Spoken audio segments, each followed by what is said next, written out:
नमस्कार, स्वागत है आपका गांव किसान में। आपके साथ मैं हूं अंजू सिंह। गांव किसान आप किसानों का अपना कार्यक्रम, जहां हम बात करते हैं खेती किसानी की, पशुपालन की और साथ ही दिखाते हैं आपको कामयाब किसान की कहानी। तो आज के गांव किसान में क्या विशेष है, चलिए सबसे पहले आपको ये बता दें। जी हाँ, आज हम खेती किसानी में आपको बताएंगे कि कैसे हमारे किसान कंपोस्ट तैयार कर सकते हैं। और खासतौर पर वर्मी कंपोस्ट की बात करें तो इसकी कृषि में उपयोगिता लगातार बढ़ती जा रही है। इसके अलावा आपको बताएंगे कि सर्दी के मौसम में कैसे करें हमारे पशुपालक गाय का रखरखाव, और अंत में आपकी मुलाकात करवाएंगे कामयाब महिला किसान शोभा रानी से। तो चलिए शुरुआत करते हैं गांव किसान की।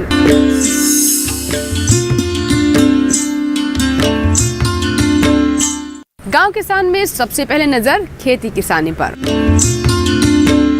आज के समय में हम लगातार किसानों का रुझान जीरो बजट खेती की ओर देख रहे हैं, और इस लक्ष्य की प्राप्ति के लिए ऑर्गेनिक खाद का इस्तेमाल बहुत महत्वपूर्ण हो जाता है। इसीलिए आज हम आपको बताएंगे कि कैसे हमारे किसान वर्मी कंपोस्ट तैयार कर सकते हैं, इसके क्या क्या लाभ हैं, और साथ ही कौन कौन सी विशेष बातें हैं जिसका ध्यान रखना जरूरी है, और दूसरे खादों से कैसे बेहतर है। आइए डालते नजर अपने इस रिपोर्ट पर।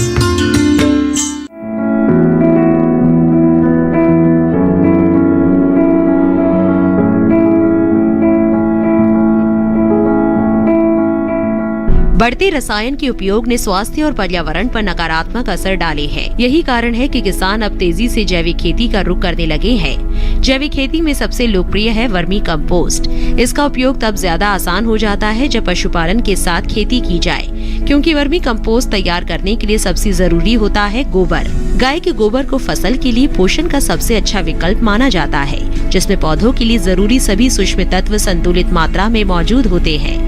इन सूक्ष्म तत्वों को पौधे या फसलें बड़ी आसानी से अवशोषित कर लेती हैं। लेकिन अब बात ये है कि इसे बनाया कैसे जाए। हालांकि इसमें हमें बाहरी तौर पर कुछ खास नहीं करना होता है। एक बार पुआल शुरू कर देने पर प्रक्रिया स्वयं चलती रहती है। वर्मी कंपोस्ट बनाने की कई विधियां प्रचलन में हैं, जिनमें से मुख्य है पेड़ विधि। इस विधि में पेड़ के चारों ओर गोबर गोलाई में डाला जाता है। हर रोज गोबर को डालकर धीरे धीरे इस गोल चक्र को पूरा किया जाता है।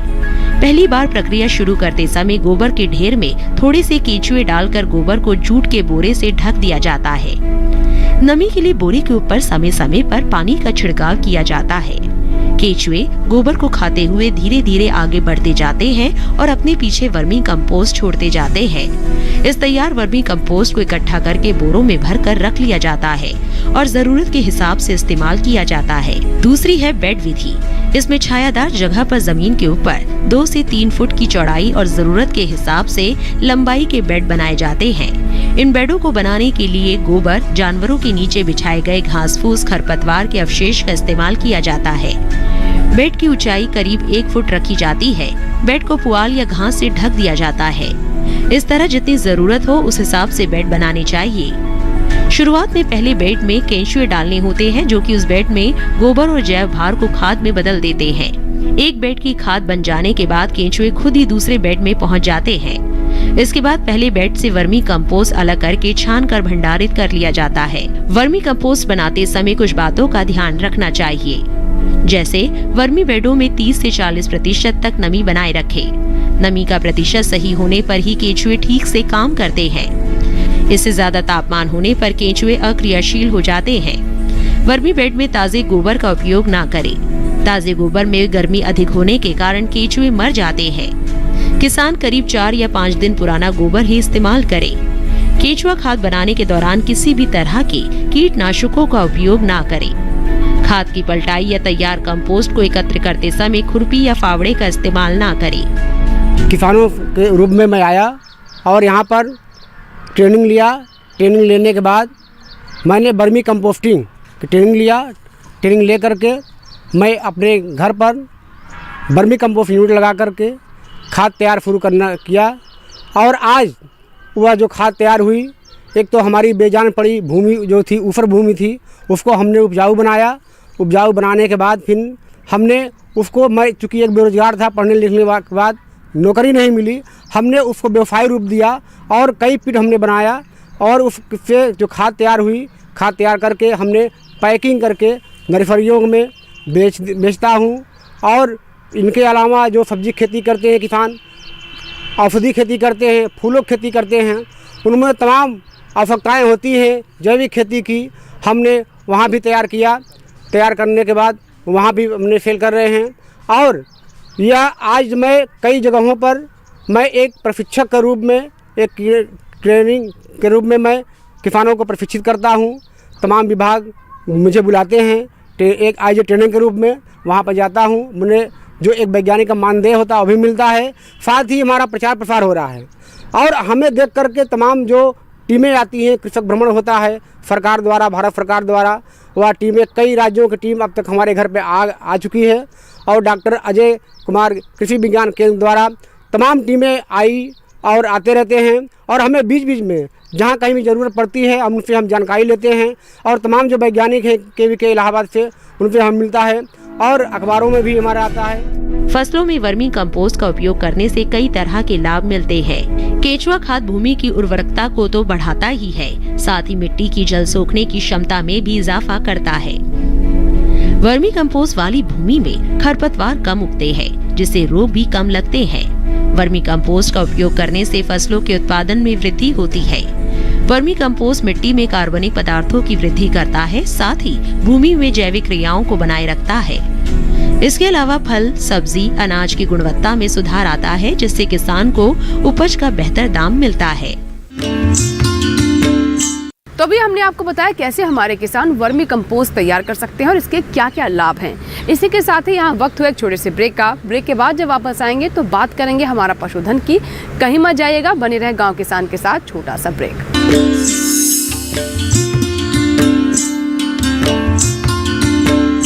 मुझे जॉब छोड़ा फिर भी सो कूल। ब्रो, नए चैलेंजेस नए मौके लाते हैं। अच्छा, सीरियसली राहुल, मेरा पूरा घर now it's an online retail store. देख, वाओ, लेकिन पैसे?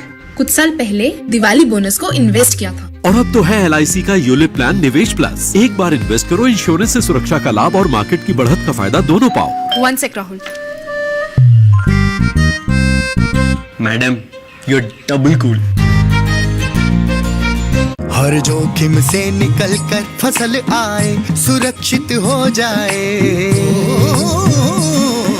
फसल बीमा से हर किसान अब आत्मनिर्भर हो जाए। अब सूखा पड़े या बाढ़ आ जाए, कोई डर नहीं।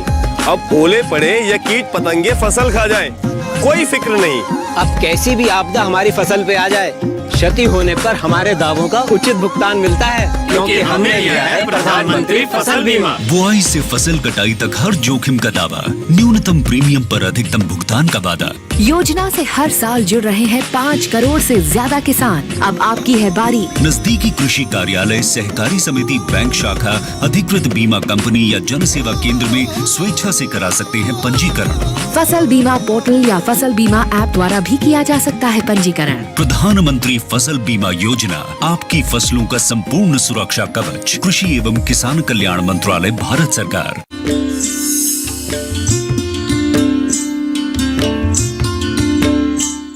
ब्रेक के बाद एक बार फिर आपका स्वागत है। आप देख रहे हैं गांव किसान। आइए अब नजर डालते हैं हमारा पशुधन पर।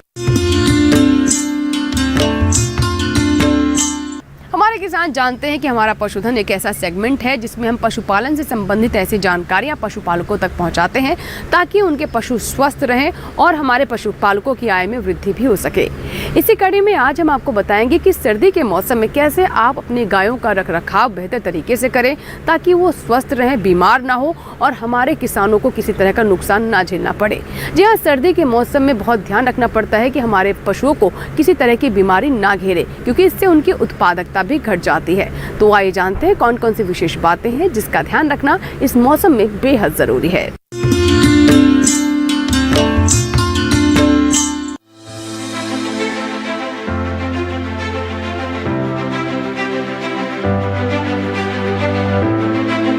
हमारे देश में खेती के साथ पशुपालन मुख्य सहायक व्यवसाय है।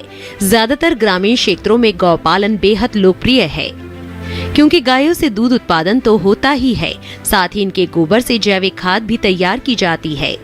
इस बहुउपयोगी पशु से मुनाफा मिलता रहे, इसके लिए जरूरी है इनकी खास देखभाल भी की जाए। मौसम में होने वाले बदलाव का उत्पादन पर सीधा असर पड़ता है, इसीलिए पशुओं को सर्दी से बचाव के लिए उनके भोजन व रहन सहन पर खास ध्यान देना चाहिए। पशुओं को सर्दी से बचाने के लिए इन बातों का ध्यान रखें। पशुओं को सीधे ठंडी हवा के प्रकोप से बचाना चाहिए। आवास के द्वार पर बोरे पट्टी लटका देना चाहिए। टीन शेड से निर्मित पशु आवास को घास फूस के छप्पर से चारों ओर से ढक देना चाहिए। यदि फर्श पक्का हो तो चारा, बाजरे के तुतड़े, धान की पराली, गन्ने की सूखी पत्ती फैला दे। फर्श कच्चा होने पर समय समय पर ऊपर की मिट्टी हटाकर खेत की सूखी मिट्टी डालें। पशुओं को बोरे या झूल से ढके। पशुओं के आसपास अजवाइन का धुआं रखें। इस मौसम में सर्द हवाओं के संपर्क में आने से पशुओं के बीमार होने की आशंका बढ़ जाती है। ऐसे में पशुओं में होने वाले बदलाव और लक्षणों की सतत निगरानी करते रहना चाहिए, जिससे समय रहते बीमारी का पता लगाया जा सके। इसके लिए पशुपालक इन बातों का ध्यान रखे। सर्दी के लक्षण: आंख से पानी बहना, पशु की नाक से पानी और बलगम का बहना, पशु का जुगाली ना करना, खान पान में कमी का होना, दूध उत्पादन में कमी आना, संक्रमण होने पर शरीर के तापमान में कमी होना। निमोनिया के लक्षण: पानी में लगातार भीगते रहने या सर्दी के मौसम में खुले स्थान में बांधे जाने वाले पशुओं को निमोनिया रोग हो जाता है। अधिक बाल वाले पशुओं को यदि नहलाने के बाद ठीक से पोंछा ना जाए तो उन्हें भी ये रोग हो सकता है, जिसमें पशु का सुस्त होना, आंख नाक से पानी आना, बुखार आदि लक्षण दिखाई देते हैं। पशुओं को शाम को देर रात तक खुले आसमान के नीचे नहीं रहने दें। मौसम गर्म व तेज धूप निकलने के बाद ही नहलाएं। रात को सोने के स्थान पर हवा रोकने के लिए उचित साधनों का इस्तेमाल करें। सुबह को बाहर निकालने से पहले पशुओं के ऊपर मोटा कपड़ा अवश्य डाल लें। खुरपका मुंह पका रोग: दिसंबर से फरवरी माह में इस रोग का प्रकोप सबसे अधिक होता है। खुरपका व मुंह पका रोग में पशुओं के मुंह में छाले पड़ जाते हैं। ये छाले जीभ के अलावा मुंह के अंदर अन्य हिस्सों पर दिखाई देते हैं। छालों की वजह से पशु चारा खाना बंद कर देता है, जिससे पशु की सेहत बिगड़ने लगती है और दूध का उत्पादन कम हो जाता है। इसीलिए समय पर पशु का टीकाकरण कराएं। पशुओं को संतुलित पोषण देना चाहिए। सूखे चारे के साथ हरा चारा व दाना पशु के उत्पादन के अनुसार देना चाहिए। पशु को अधिक ऊर्जा देने वाले आहार जैसे गुड़, दलिया खिलाना चाहिए, जिससे पशु का शरीर गर्म रहे। पशुओं को पीने के लिए गुनगुना पानी देना चाहिए और बीमारी के लक्षण दिखाई देने पर पशु चिकित्सक से संपर्क करना चाहिए।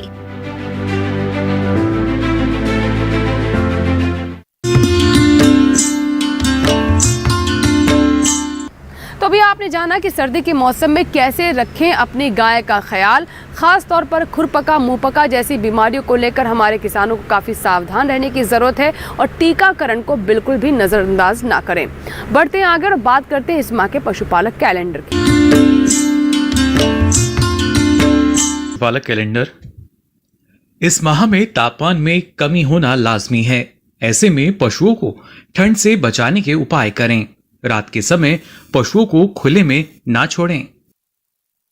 सर्दियों में मौसम में पशुओं के आवास का बेहतर प्रबंधन करें। समय रहते आवास की छत पर घास फूस से ढक दें। दिन के समय पशुओं को खुली धूप में बांधें, क्योंकि सूर्य की किरणों में विषाणु को नष्ट करने की क्षमता होती है, जिससे बीमारियों की आशंका कम हो जाती है। तापमान में कमी होने पर पशु के शरीर को गर्म रखने के उपाय करें। पशुओं के शरीर को कपड़ा या जूट की बोरी से ढक दें। पशुओं में रक्त संचार बेहतर बनाए रखने के लिए पशुओं को हल्का व्यायाम कराएं।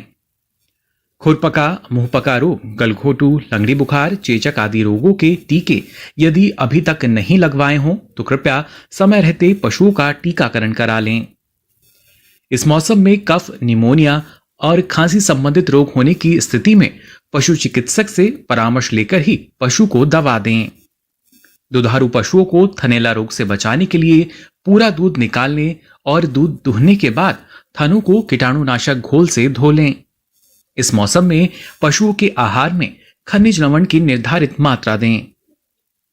इस मौसम में पशुओं को दलहनी हरा चारा जैसे बरसीम, ल्यूसन, जई दें। साथ ही इस समय शुष्क पदार्थ का 1/3 भाग और बाकी हरा चारा होना चाहिए।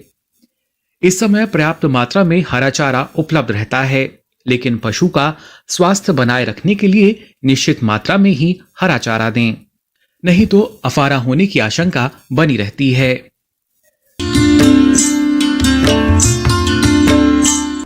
तो ये था इस माह का पशुपालक कैलेंडर। इसी के साथ ही यहाँ वक्त हुआ एक छोटे से ब्रेक का। ब्रेक के बाद जब वापस आएंगे तो बात करेंगे कामयाब किसान की।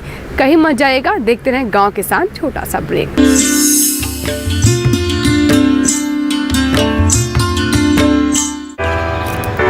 My journey of insurance and investments began at the same time when I invested in LIC SEEP. In this fast-moving world, SEEP can balance your funds with security and growth.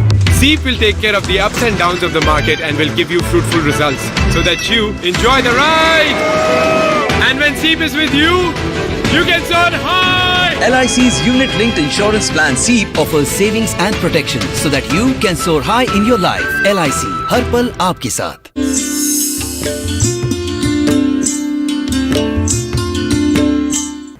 Break के बाद एक बार फिर आपका स्वागत है। आप देख रहे हैं गांव किसान।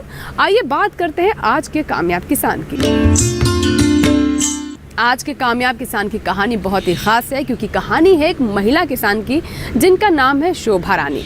शोभा रानी ने एक बंजर जमीन को उपजाऊ बनाने का बीड़ा उठाया और अपनी मेहनत, लगन और इच्छा शक्ति से इस असंभव कार्य को संभव कर दिखाया।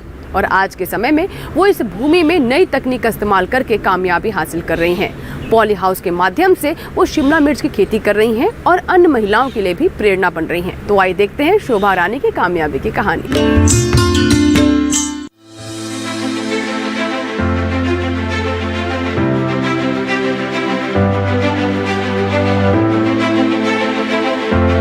आज जब किसी क्षेत्र में सफलता की बात होती है तो उसमें बराबरी से महिलाएं भी शामिल होती है। शायद ही ऐसा कोई भी क्षेत्र हो जहां महिलाओं ने अपनी कामयाबी का परचम ना लहराया हो।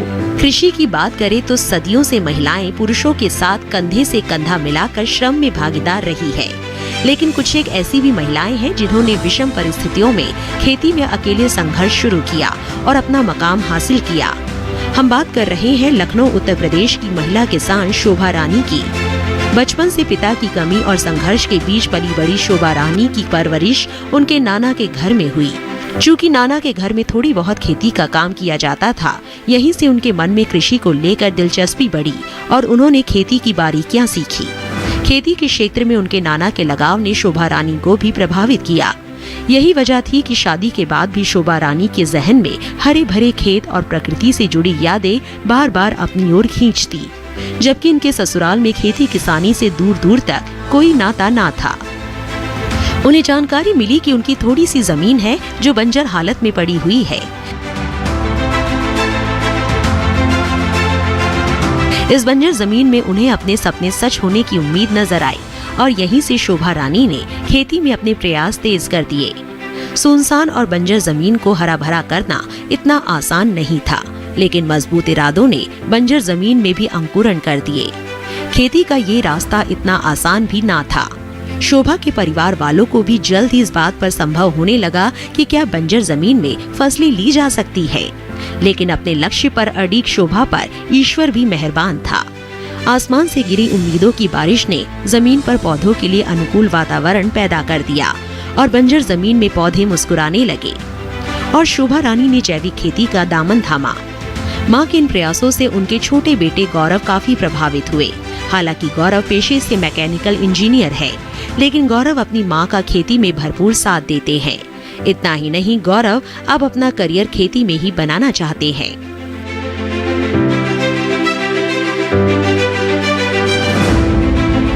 मेरे माँ थी, फादर नहीं थे, बचपन में ही उनकी डेथ हो गई थी। तो मैं अपने नाना के यहाँ ही मतलब पैदा हुई, वहीं पे पली बढ़ी, वहीं पे मतलब नाना के ही पास में थी। वहीं से मेरी शादी हुई। तो नाना के यहाँ मेरी खेती होती थी जब नाना मेरे, उस समय भी नाना मेरे सर्विस करते थे, उसके बाद भी खेती में उनको बहुत इंटरेस्ट था। तो शायद उन्हीं की देन है मेरे में कि वो इंटरेस्ट मेरे में भी आया। मेरे यहाँ पे ससुराल में मेरे हस्बैंड 4 भाई थे, सारे 3 लोग तो सर्विस करते थे, मेरे हस्बैंड बिजनेस में आए और खेती का तो किसी को भी शौक नहीं था। बस मेरा शायद नाना के यहाँ का ही जो मुझे अब तक मतलब सब चीज़ों से लगाव है, खेती से है, नेचुरल चीज़ों से है।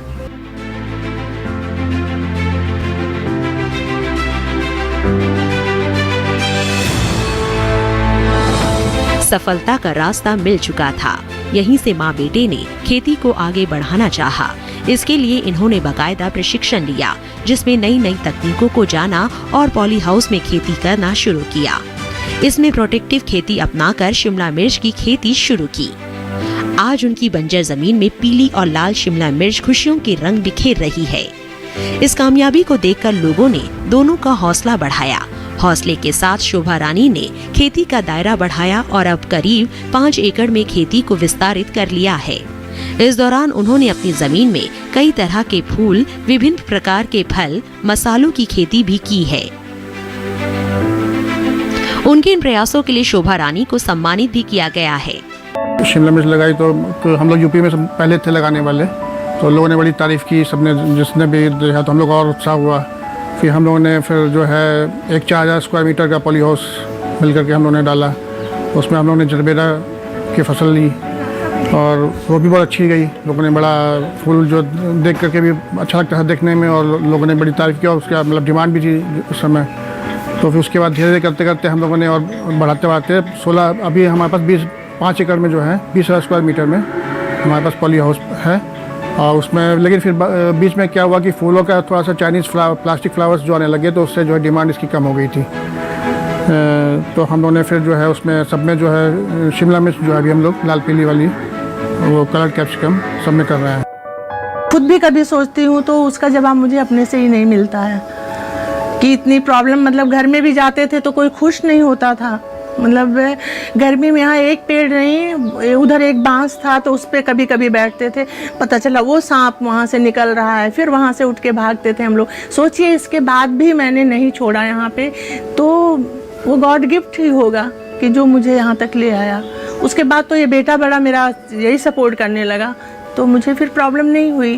वो कहते रहे अपना कहीं बिजली का मतलब कराया तो बिजली भी हो गई और धीरे धीरे बस अब आज जो है इतना बड़ा पॉली हाउस हो गया। तो वो बेटा ही अपना मतलब नेट से तो मुझे नहीं आता है इतना सब कुछ, लेकिन वो बेटा ही करता है, बस सपोर्ट मैं करती हूँ।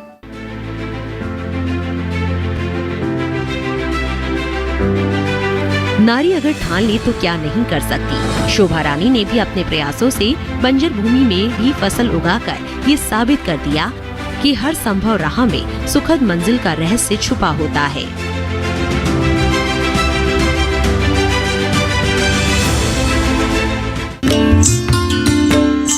तो ये थी हमारी आज की कामयाब किसान, जिनका नाम है शोभा रानी। हमने आपको उनके जीवन की कहानी दिखाई, बताया आपको कैसे परिश्रम से वो आज इस मुकाम पर पहुंची हैं, लेकिन इसमें उनके परिवार ने भी उनकी मदद की। इसी के साथ ही यहाँ लेंगे आपसे इजाज़त, लेकिन गांव किसान के नए अंक में फिर होगी आपसे मुलाकात। चलते चलते आपको बता दें कि आप हमारा ये कार्यक्रम हमारे YouTube चैनल पर भी देख सकते हैं। इसके लिए बस आपको इस QR कोड को स्कैन करना है और जुड़ जाएं DD किसान के YouTube चैनल से। तो इसी के साथ ही हमें दीजिए इजाज़त, लेकिन आप बने रहें दूरदर्शन किसान के साथ। नमस्कार।